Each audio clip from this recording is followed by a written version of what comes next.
ሰምታችኋል። በዛሬው ቆይታችን በአዲስ አበባ ከተማ አስተዳደር እየተከናወኑ ያሉ የልማት ስራዎችና የማህበረሰቡን ተጠቃሚነት በተመለከተ ከአዲስ አበባ ከተማ አስተዳደር ከንቲባ ወይዘሮ አዳነች አቤቤ ጋር ቆይታ እናደርጋለን። አብራችሁን ቆዩ።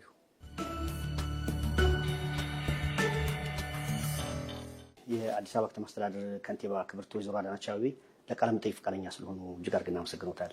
እኔም አመሰግናለሁ። የኮሪደር ልማት ስራዎችን እና ሌሎች አጠቃላይ የከተማዋን ልማቶች የሰው ተኮር ስራዎችን መሰረት አድርገን ቆይታ እናደርጋለን።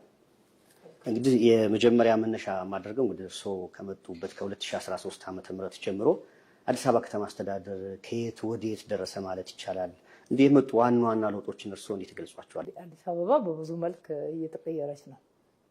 ከሁሉ በላይ አዲስ አበባ ለነዋሪዎቿ ምቹ የሆነች ከተማ ትሆን ዘንድ የሚሰሩ ስራዎች ጎልተው ይታያሉ።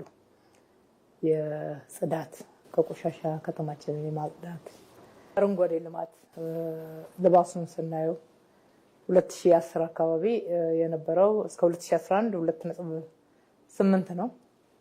2.8 እጅ ነው። አሁን ከ20 በላይ ደርሷል። 30 እጅ ለማድረስ እየጣርን ነው ያለ ነው። ይሄ ማለት በሰው ጤና ላይ አጠቃላይ በአካባቢ ጥበቃና በአየር ንብረት ላይ ትልቅ ተጽዕኖ ሊያሳድር የሚችል ከተሜነትም የሚለካበት አንዱ መስፈርት ነው። በሌላ በኩል የሰው ተኮር ስራዎቻችን ናቸው።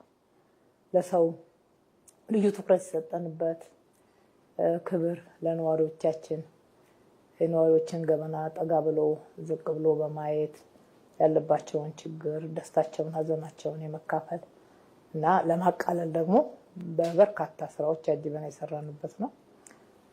በመቶ ሺዎች የሚሆኑ መኖሪያ ቤቶች ሰርተን ለህዝብ ማቅረብ ችለናል።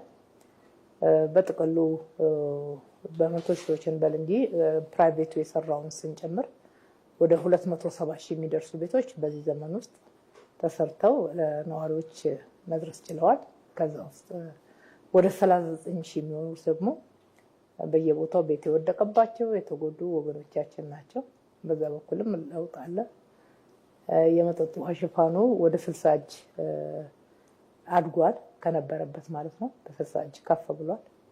የመንገድ ሽፋኑ ከነበረው ቀድሞ ካለው በከፍተኛ ሁኔታ ተሻሽሏል። የመንገድ ደረጃውም ጥራቱም መንገድ ለሰው ብቻ ሳይሆን መንገድ ለተሽከርካሪ ብቻ ሳይሆን ለሰውም ለሞተር አልባ ትራንስፖርትም ብለን በዘመናዊ መንገድ መገንባት የጀመርንበት ትልልቅ መንገዶችን የሰራንበት ነው።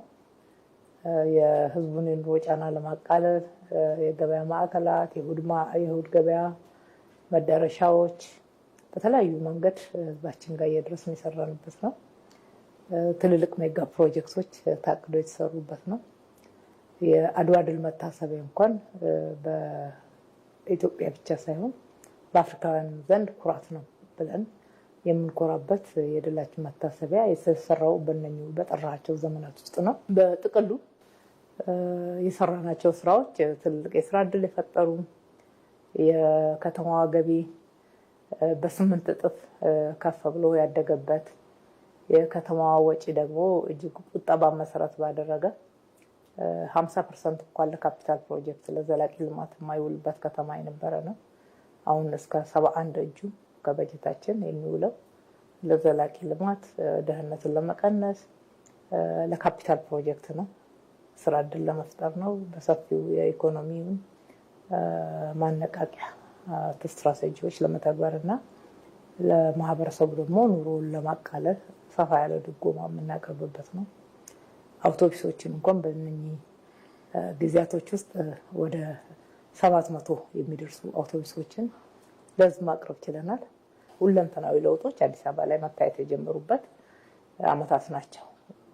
መጥተውም ደግሞ እነኚህ ለውጦች በሰው ህይወት ላይ ለውጥ ያመጡበት፣ ህጻናት ተመግበው ቦርቀው የሚያድጉባት ከተማ፣ በእኩልነት መንፈስ አእምሯቸውም እየተመገበ አካላቸውም እየተመገበ በጥሩ የስነ ልቦና በሀገር መውደድ በእርስ በርሳቸው የእኩልነት ስሜት የሚያድጉባት ከተማ እንድትሆን ለድሃውም ለሀብታሙም ልጅ እኩል አክሰስ እኩል እድል የሚያገኙባት ከተማ እንድትሆን ማድረግ ችለናል ብዬ አስባለሁ። እሱን ከጠቀሱት እንግዲህ ከተገናኙ ተግባራት መካከል ሰው ተኮር የልማት ስራዎች በእጅጉ ተጠቃሽ ናቸውና እነዚህ ሰው ተኮር የልማት ስራዎች ማህበረሰቡ ህይወት ላይ ምን ለውጥ አመጡ ማለት ይቻላል?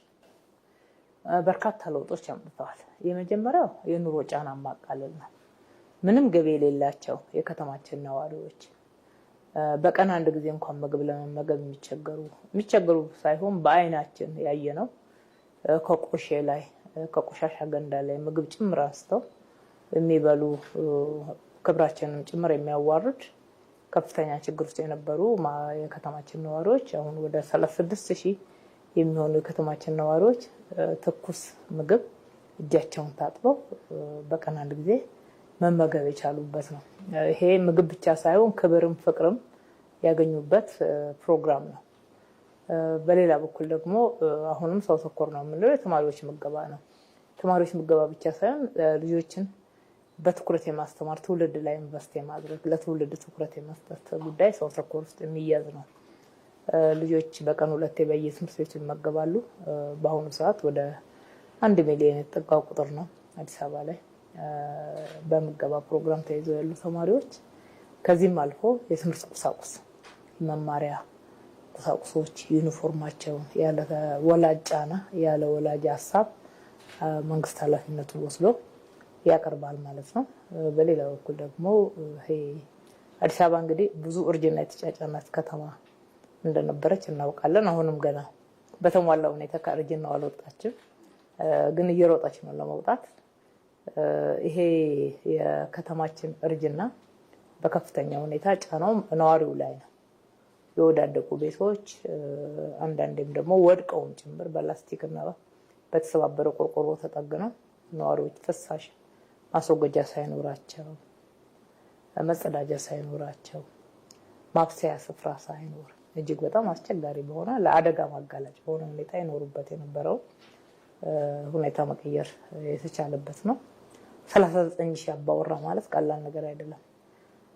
ይሄን ያክል ቤት ወደ ዘመናዊ የመኖሪያ አካባቢና ዘመናዊ የመኖሪያ ቤት በመቀየር ቤት ሰርተን ነዋሪዎቻችን ንጹህ ቤት ውስጥ ንጹህ አካባቢ መኖር እንዲችሉ ያስቻልንበት ነው። ቆሻሻ አወጋገድ ስርዓቱ የተበላሸ እንደውም የሌለ ቦታ ላይ መኖር ለብዙ ጤና ጠንቅ የሚዳርግ መሆኑን ፒያሳ ምስክር ናት።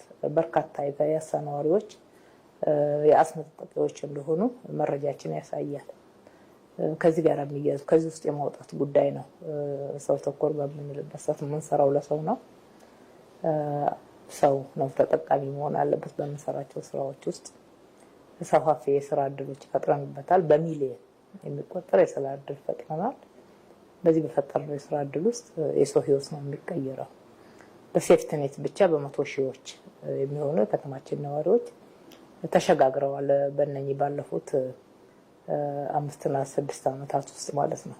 በእርግጥም ደግሞ ለሰው ትኩረት መሰጠቱ ለሰው ህይወት የመጣውን ለውጥ በሰው ህይወት ላይ የመጣውን ለውጥ ቆጥረን ማየት የምንችልበት ነው ማለት ነው። በከተማ ውስጥ ያለ ፍሳሽ ስርዓት ያለ መብራትና ሌሎች የመጸዳጃ ቤቶች የማብሰያ ቦታዎች አገልግሎት ምንም አይነት የጋራ መገልገያ ክፍት ቦታ በሌለበት ሁኔታ መኖር ከባድ ነው። የጤናም ጉዳይ ነው። ህይወትም ለአደጋ የሚዳርግ ነው። ከዚህ ውስጥ ነው ነዋሪዎች የወጡት። የት ደረሱ ለሚለው እንግዲህ ሰው በደንብ የሚያውቀው ገላንጉራን ነው። አቃቂ 2 ነው ያለው። 2 ሳይት ነው ያለን አቃቂ ላይ። እዚህ ሲአርዲ አካባቢ አንድ ሳይት አለ። በተገጣጣሚ ቤቶች የተሰሩ ገላንጉራ አለ። እዚሁ ልደታ ቤተክርስቲያን አጠገብ ወደ 7 ህንጻዎች ተሰርተው የልማት ተነሺዎች የገቡበት አለ። ጉለሌ እንጦጦ ጫፍ ላይ በጣም የሚያምር መንደር የተቀናጀ ልማት የተሰራበት ነዋሪዎች የገቡበት አለ። አራብሳ ለሚኩራ አካባቢ ሰፊ ወደ 15 ህንጻዎች አንድ አካባቢ የገነባ ነው አለ። የካ ፈረንሳይ አየር ጤና አካባቢ አሉ። እነኚህ የምጠቅሳቸው አካባቢዎች ሁሉ ላይ ከተለያየ ቦታ አይደለም የገቡት። ማህበራዊ መሰረታቸው እንዳይናጋ እንዳይበጣጠስ በጋራ እቁባቸውን፣ እድራቸውን፣ ማህበራዊ ትስስራቸውን ይዘው እንዲገቡ ነው የተደረገው። ከጉርብትናው ከአደረጃጀቶች ካልተለየ ንጹህ ቦታ ይገባዋል፣ ንጹህ አካባቢ ይገባዋል፣ ንጹህ መኖሪያ ይገባዋል። ይሄ እኮ መሰረታዊ የሰው ልጅ ፍላጎት ከሚባሉት አንዱ ነው። በሌላ በኩል ደግሞ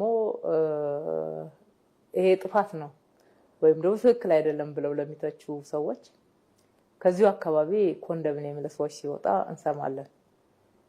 እኛም ከመጣን አንዱ ለዙር የኮንዶሚኒየም ቤቶች እጣ ወጥቷል። ከየትኛውም የአዲስ አበባ አካባቢ ቢሆን እጣ ከወጣለት ተደግሶ ነው እንኳን ደስ ያለ የሚባለው። አራብሳ ይድረሰው፣ የፈጬ ይድረሰው፣ ቱሉ ዲምቱ ይድረሰው። የቆዩ ናቸው አለና ቱሉ ዲምቱ በጣም የቆዩ ናቸው፣ የቆዩ ሳይቶች ናቸው። ጀሞ 3 ይድረሰው እንኳን ደስ ያለ ተብሎ ፌሽታው ልዩ ነገር ነው። እንግዲህ በኮንዶሚኒየም ቤት ገና ብዙ ነገር በራሱ የሚሰራው አለው። ሁሉ ነገር መንግስት ጭርስ አድርጎ አይደለም ኮንዶሚኒየም የሚያስረክበው። እነኚህ ልማት ተነሺዎች ግን በራቸውን ከፍተው እቃቸውን ጭምር የሚያስገቡላቸው የከተማችን በጎ ፍቃድ አገልግሎት የሚሰጡ ወጣቶች ናቸው። እቃቸውን እንኳን አይሸከሙ እና የሚራከሰው መንግስት ጨርሶ ሁሉን ነገር ጨርሶ መንግስት በመደባ ስለሰጠ ነው። በልማት ተነሺ ስም ልክ እጣ እንደሚወጣው ለምን ክብር አጣ ቤት የሚለውን ስናይ ጉዳዩ ለሌላ ፍጆታ እንጂ ማህበረሰቡ ተጎዳ የሚል ለማህበረሰቡ ከመቆርቆር የሚነሳ አይደለም። በሌላ በኩል እዚህ አካባቢ የሌላቸውን በርካታ መሰረተ ልማቶች ነው ያገኙት። ህጻናት ኳስ ሜዳ አልነበራቸውም።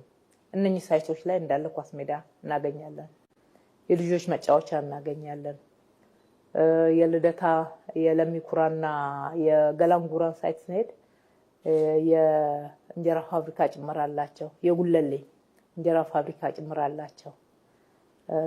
ሌሎች አካባቢ ላይ መጠቀሚያ የሚሆኑ ነባሮቹ ትምህርት ቤቶች ለልጆቹ ምቹ ከሆኑ እዛው ይገባሉ። በቂ አይደሉም ከተባለ እንደ ገላንጉራ አይነት ደግሞ በርከት ያሉ ከሆኑ ከህፃናት መዋያ ከኬጂ ጀምረን እስከ ሃይ ስኩል ድረስ እዛው ደጃቸው ላይ ትራንስፖርት የለም፣ መኪና ይገጫቸዋል። እንደዛ ነው የሚባል ነገር የለም። ምሳ ይዞ መሄድ የለም። እዛው ነው ሁሉም ነገር በተቀናጀ መንገድ የተሰራው። የባስ ስቴሽን ደጃቸው ላይ ነው። የኮሚኒቲ ወይም ደግሞ በጋራ ማህበረሰቡ ትስስሩ የበለጠ እንዲጠናከር በጋራ የሚገናኝባቸው ስፖርት የሚሰራበት የሚወያይበት ማህበራዊ ትስስሩን ማጠናከር ከፈለገ ወይም ያስፈልጋል። እንግዲህ ኢትዮጵያውያን ከባህላችን አንፃር እናውቀዋለን እና የሚገናኝበት ስፍራ ሁሉ ነው አንድ ላይ ተዘጋጀለት።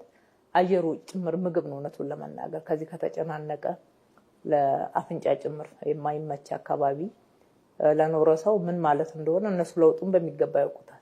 ቤታቸው ጽድት ያለ ነው። እሱም ብቻ ሳይሆን ከነኛ አካባቢ የተነሱት በቤት አላቸው ተብሎ የሚታወቁ ብቻ አይደሉም። የፈራረሰም የወዳደቀም ያረጀም ቢሆን የቤት ቁጥር ካለው ህጋዊ ነው። የቤት ቁጥር ሳይኖረው እየለጠፈ ተጠግቶ በቀበሌ ፓርሰል ውስጥ ቆጥ ተብሎ በጣራ ውስጥ ይኖር የነበረ የኛው ዜጋ ነው፣ የኛው ነዋሪ ነው። እንደዚህ አይነት ቦታ የሚኖርን ሰው ህገወጥ መሬት ሊወር ነው ሊያሰኝ የሚችል ምንም ነገር የለም። ከአንገቱ ማስገቢያ በስተቀር ምንም መሬት የምትባልም አይደለችም። የሚኖርበት ኑሮ ጫና ፈጥሮበት እንደሆነ ተገነዘብን። ለእነሱ ጭምር ነው ሰርተን የሰጠነው። ማህበራዊ መሰረታቸው በተጠናከረ ሁኔታ እየሄደ ነው ያለው። ተጨማሪ መሰረተ ልማቶች ድሮ ያልነበራቸው እንዲኖራቸው ማድረግ ተችሏል። በቤታቸው ብቻ ሳይሆን በአካባቢያቸው ሰፊ የስራ እድል በሄዱበት ሁሉ የፋርማሲ የሸማቾች የመሳሰሉት በራቸው ላይ ናቸው ያሉት። በተጨማሪ ግን ሱቆች እንዲኖሯቸው ትላንት ይነግዱ የነበሩ ለዛው ማህበረሰብ ይሸጡ የነበሩ ስለሆኑ እዛው አካባቢ ሱቅ እንዲኖራቸው መሸጥ እንዲችሉ፣ እዚህ መሀል ከተማ ደግሞ መነገድ የሚችሉት የንግዱ አይነት ለምሳሌ የግንባታ ፊኒሺንግ እቃ እንደዚህ የመሳሰሉት የሚያቀርቡ ደግሞ እዚሁ ከመሀል ከተማ ላይ መስሪያ ቦታ እንዲያገኙ ሼድ ብቻ 1444 ያክል አቅርበናል። በሁለተኛው ኮሪደር ከአንደኛው ኮሪደር ጋራ ወደ 2300 ሼዶችን ለተነሺዎች ማቅረብ ችለናል።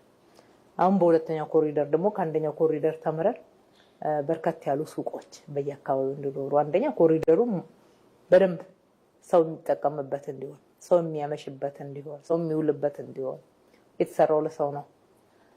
ሁለተኛ ነገር ደግሞ በደንብ ንግድ ማሳለጥ እንዲቻል ታስቦ ከአንደኛው ኮሪደር በሁለተኛው ኮሪደር የተሻለ ልምድ አግኝተን እሱንም አሳልጠነዋል ማለት ነው። የመልሶ ልማት ስራዎችን የሰው ተኮር ልማት ስራዎችን ስናነሳ ባለድርሻ አካላት አሉ ወይ? የልማቱ ባለድርሻ አካል ያደረግነው እኛ ነዋሪውን ከውይይት ጀምረን አይ ከተማችን ጽዱ ውብ ትሁን ወይ ለልጆቻችን የምናስረክባት ከተማ ወይም ደግሞ ልጆቻችን ሊኖሩባት የሚገባ ከተማ እንደኛ ትላንትና ዋጋ እንደከፈል ነው አይነት አኗኗር መሆን አለበት።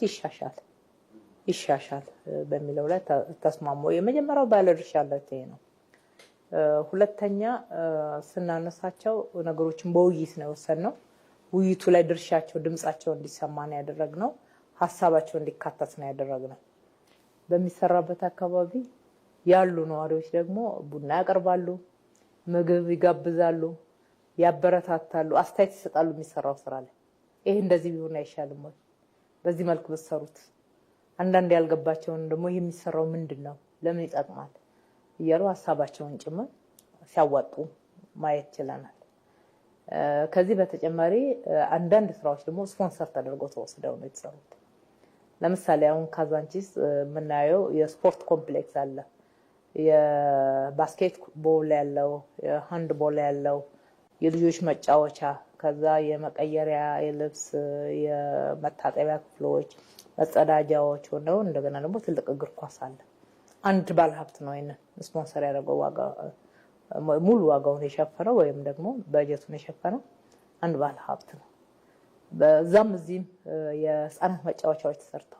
ከዚህም ባለፈ አሁን የወንዞች ዳርቻ ስናይ እንደ ምሳሌ ብንወስድ እስከ 1 ቢሊዮን ድረስ የሚያወጣ ስራን እየሰራ ያለ ባለሀብት አለ። በራሱ ወጪ ሸፍኖ ማለት ነው።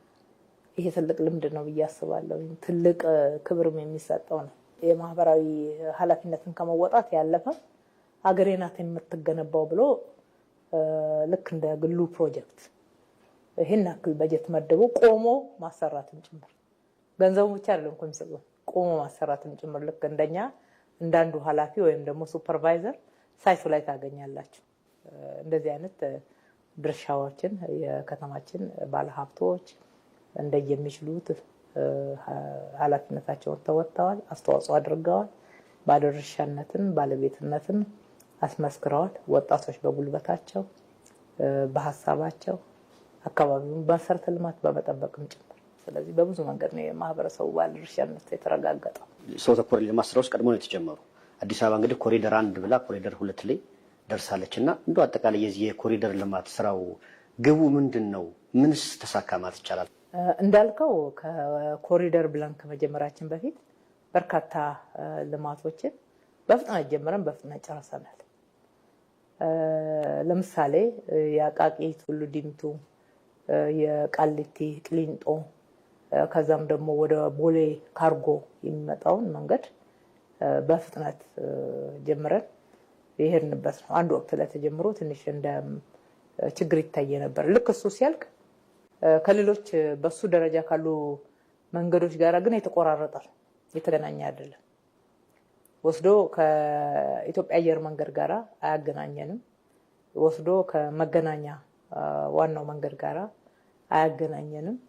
ሁለተኛ የሚያገናኘውን መንገድ ደግሞ አንዳንዱ መንገድ ያረጀ ነው። አረንጓዴ ልማቱ አይስብም። ያረጁ ዛፎች፣ የወዳደቁ ነገሮች እናገኛለን። የተሰባበሩት ኃይልሶች እናያለን። እግረኛ መንገድ የሌላቸው የአዲስ አበባ መንገዶች ቀላል አይደሉም። ስለዚህ አንዱና የመጀመሪያው እነኚህ እንደ አዲስ የገነባናቸውን መሰረተ ልማቶች ማገናኘት። ሁለተኛው ነገር ደግሞ ነባር መሰረተ ልማቶችን አድሰን የጎደላቸውን ነገር ሞልተን አስፈተናቸው ከአዳዲሶቹ ጋር ስታንዳርዳቸው ወደ ተመሳሳይ ደረጃ እንዲመጣ ማድረግ። ይህንን በማድረግ አገልግሎት ነው የሚሳለጠው። በርካታ መጀመሪያ የትራንስፖርት አገልግሎት ይሳለጣል፣ የትራፊክ ፍሰቱ ይስተካከላል።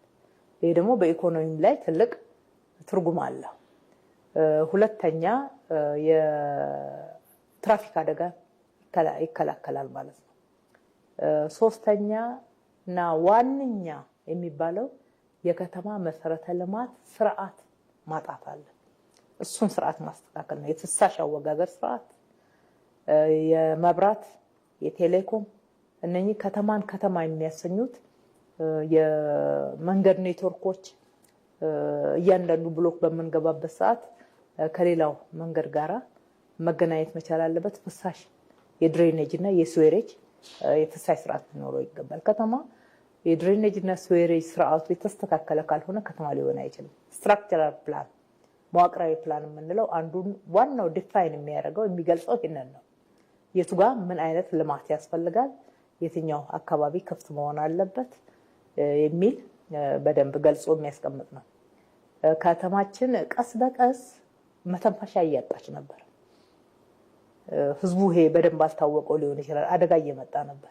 ቀስ በቀስ እየታፈነች ግንባታ ብቻ ግሬ የሚባለውን መልክ ብቻ እየተላበሰች የመጣችበት ነበረ። በፕሮፖርሽን 30% የከተማ መሬት አረንጓዴ መልበስ አለበት ነው ዓለም አቀፍ ህግ ሳይንሱም የሚለው። እኛ ግን 2.8 ላይ ነበር። እሱም እየተመናመነ የነበረበት ጊዜ ነበረ። ከዛ ውጪ ክፍት ቦታዎች ያስፈልጋሉ። ከተማ ላይ ሰዎች የሚገናኙበት፣ አብረው የሚያወሩበት፣ አእምሮ እኮ መመገብ አለበት። ስጋ ብቻ አይደለም መመገብ ያለበት፣ ተንፈስ ማለት ያለበት ወጥቶ መናፈሻዎች ያስፈልጉታል። በጋራ ማህበራዊ መስተጋብሩን ራሱ ለማጠናከር የሚነጋገርባቸው አካባቢዎች፣ የሚገናኝባቸው አካባቢዎች ያስፈልጉታል። እነኛ ደግሞ ሳቢ መሆን መቻል አለበት። ስትሬስ ያለበት የተጨናነቀ ሁኔታ ውስጥ የቆየ በስራ ሊሆን ይችላል፣ በሌሎች ምክንያቶች ወጣ ብሎ ትንሽ ተንፈስ የሚልበት ቦታ ያስፈልገዋል። ከሁሉ በላይ ደግሞ ለህፃናት ከተማችን ለህፃናት ምቹ አልነበረች። እውነቱን ለመናገር የአዲስ አበባ ልጆች ከመኪና ጋራ አባሮሽ ነው የሚጫወቱ ማለት ይቻላል።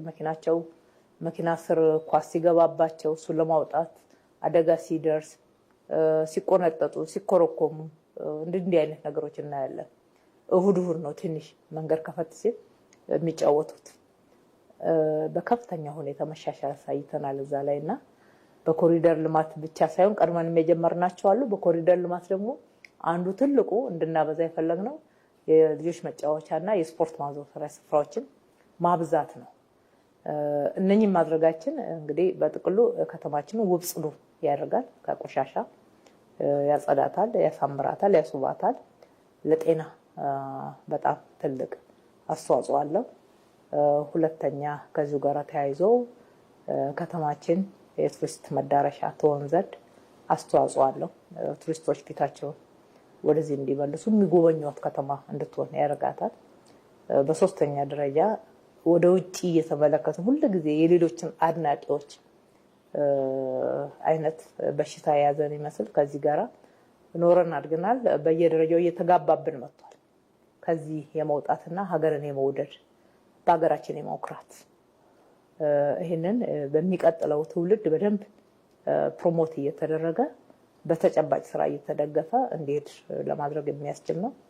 ገቢም ይጨምራል። ሰፊ ስራ እድል ነው እየፈጠረ ያለውና እነኚህ ናቸው ከኮሪደር ልማት ዓላማና ትሩፋት ጋር አያይዘን ልናነሳ የምንችለው ስራዎች በጥራትና በፍጥነት ነው ሲሄዱ የምናየውና ቅንጅታዊ አሰራሩ ምን ይመስል ነበር ማለት ይቻላል?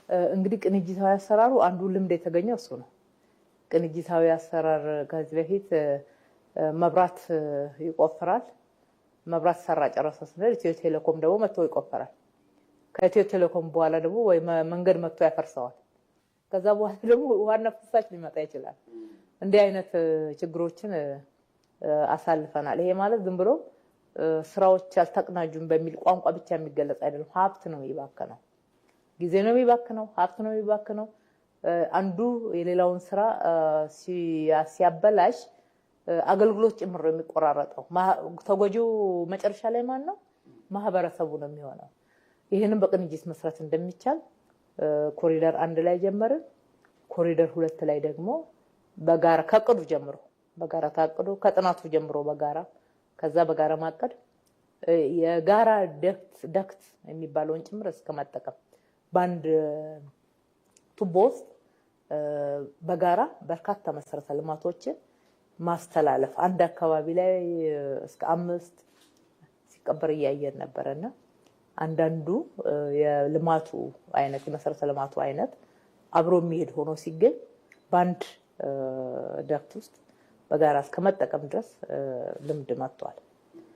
ጥሩ ቅንጅት የተፈጸመበት ኮሪደር 2 ነው። ከኮሪደር 1 ግን ልምድ አግኝተን በላቀ ሁኔታ ኮሪደር 2 ላይ ደግሞ ይፈጸማል። እንግዲህ የኮሪደር ልማት ስራውን የመጀመሪያውን ዙር ጨምሮ ሲከናወን ከቅርሶችን ከመጠበቅ አንጻር ምን ያህል ትኩረት ተሰጥቷል? ኮሪደር ቅርሶችን ጭምር በደንብ አስተዋውቋል። የቅርስን መስፈርት የሚያሟሉ ቅርስነታቸው ያልተነገረላቸው አቧራ የለበሱ የማይታወቁ በዚህ በኮሪደር ልማት አጋጣሚ አቧራቸውም ተራክፏል፣ ታድሰዋል። የተጎዳ አካላቸው ክፍላቸው ተጠግኗል፣ እንዲተዋወቁ ተደርገው ለአገልግሎት ክፍት ሆነዋል፣ ለቱሪስት መስህብ ክፍት ሆነዋል። ፒያሳ ምስክርነት ፒያሳ አካባቢ እስከ 4 ኪሎ ያሉ በርካታ ቅርሶች የመጀመሪያው ሆቴል፣ የመጀመሪያው ሲኒማ ቤት፣ የመጀመሪያው ቲያትር ቤት፣ የመጀመሪያው ትልልቅ የድል ሐውልቶች ለሀገር ባለውለታ የሆኑ ሰዎች ጭምር መታሰቢያ የተሰራላቸው ናቸውና በቸርችል ጎዳና ከሄድን የቴዎድሮስን እናገኛለን። በዚህ መዘጋጃ ቤት ዙሪያ የአቡነ ጴጥሮስና የሚኒሊክን እናገኛለን። ወደ 4 ኪሎ በምንሄድበት ሰዓት ራስ መኮንንን ከነድልድዩ እናገኛለን። በዚህ በለውጥ ዘመን ደግሞ መሀል ላይ አድዋን ገንብተናል። በተለይ የውጭ ሰዎች የመጀመሪያው ሆቴል እዚህ ያለ፣ የመጀመሪያ ሲኒማ ቤት አለ፣ የመጀመሪያ ቲያትር ቤት አለ እያሉ የመጡ ናቸው። አሁን የነ ግሪክ ቸርች የነ አርመን ቸርች ታሪክ አላቸው። ከዚህ አካባቢ ጋራ ብዙ ሲነገርላቸው ሰምተን አናውቅም። ራስ መኮንን ድልድይ ራሱ መቼ ብዙ ተነግሮለት ያውቃል። የአድዋ ጀግና ናቸው አይደለ? እንደዚህ አይነት አለ። የድል ሐውልታችን ትውልዱ 4 ኪሎ ላይ ያለው ሐውልት ፋውንቴን የሚስብ ነገር ሲጨማመርበት ነው እየመጣ ቆሞ ማንበብ የጀመረው እዛ ላይ የተጻፈውን ማለት ነው። ጽሁፉም እንኳን እስካለ መታየት የደረሰበት ሁኔታ ነበርና ቅርስም ከተሸፈነበት ከተደበቀበት የበለጠ ኮሪደር አጉልቶ ነው ያወጣው። እንዲጠበቅም ነው ያደረገው። ጥበቃም እንዲደረግለት ባለቤት በደንብ ተደራጅቶለት የስራ ክፍል ከድሮ በላይ እንዲጠናከር ነው የተደረገው። አዲስ ከተማን ውብና ጽዱ ለማድረግ ከተማ አስተዳደሩ ከራሱ በጀት እንደሆነ እርስዎም ከዚህ በፊትም ሲገልጹት ነበርና ይሄን ሁሉ ስራ ለመስራት እናንተ የተጠቀማችሁት ስልት ምንድን ነበር? አንዱና መጀመሪያ በጀታችን በትክክል ምንጩን አውቀን ገቢ መሰብሰብ ነው። የግብር መሰረቱን አስፈታናል። የግብር ሬት አልጨመርንም። ግን ግብር ይከፍሉ ያልነበሩ የተለያዩ በርካታ የከተማችን ነዋሪዎች ወደ ግብር ስርዓቱ እንዲገቡ የማድረግ ስራ አድርገናል። ያገኘነውን ገቢ ደግሞ ሰብስበን በቁጠባ ለሚገባው ስራ በትክክል መከፈል እንዲችል ማድረግ ነው። የግዢ ስርዓታችንን ያስተካከል ነው። በግዢና በፕሮጀክት ነው ትልቅ የመንግስትና የህዝብ ሀብት ሊዘረፍ የነበረው። አዲስ አበባ ላይ እንማስቀር ይችላል። በጉልበታቸው፣ በገንዘባቸው፣ በማሽነሪዎቻቸው ፕሮጀክቱን ወስደው ሰርተው በማስረከብ በተለያየ መንገድ እናሳትፋቸዋለን። በየአመቱ ሽልማት እንሰጣለን። ግልጽ የሆነ ፕሮግራም አዘጋጅተን ከወረዳ ጀምረን እስከ ማዕከል ድረስ እናበረታታለን። በዛ በርካታ ነኝ ቤት ወደ 39,000 የሚላቸው ቤቶች በመንግስት በጀት አይደለም የተሰሩት። በመንግስት በጀት የተሰሩት ለነዋሪዎች በዕጣ እንዲተላለፉ የተደረጉት ናቸው። እነኚህ ለነዋሪዎች ዝቅተኛ የኑሮ ደረጃ ላይ ያሉና የቀድሞ ቤት ላቸው ለወዳደቅና ለማህበራዊ ችግር የተጋለጡ ዜጎቻችን የምገባ ማዕከላቱን ጨምሮ እነኚሁ ባለድርሻ አካላትን በማሳተፍ ነው የሰራ ነው። ይሄ ብቻ አይደለም። በየሰፈሩ የአካባቢው ነዋሪ ይሳተፋል። የአዲስ አበባ ህዝብ በሚችለው ሁሉ ተሳታፊ፣ በቀናነት ከልማት ጎን የሚቆም ህዝብ መሆኑ ለእኛ እንደ ትልቅ እድል ስራችንም ውጤታማ እንዲሆን የደገፈን ሌላኛው ግብአት ነው ማለት ነው። እኔም እጅግ አድርጌ አመሰግናለሁ። የተከበራችሁ ተመልካቾቻችን ከአዲስ አበባ ከተማ አስተዳደር ከንቲባ ወይዘሮ አዳነች አቤቤ ጋር የነበረን ቆይታ ይህን ይመስል ነበር።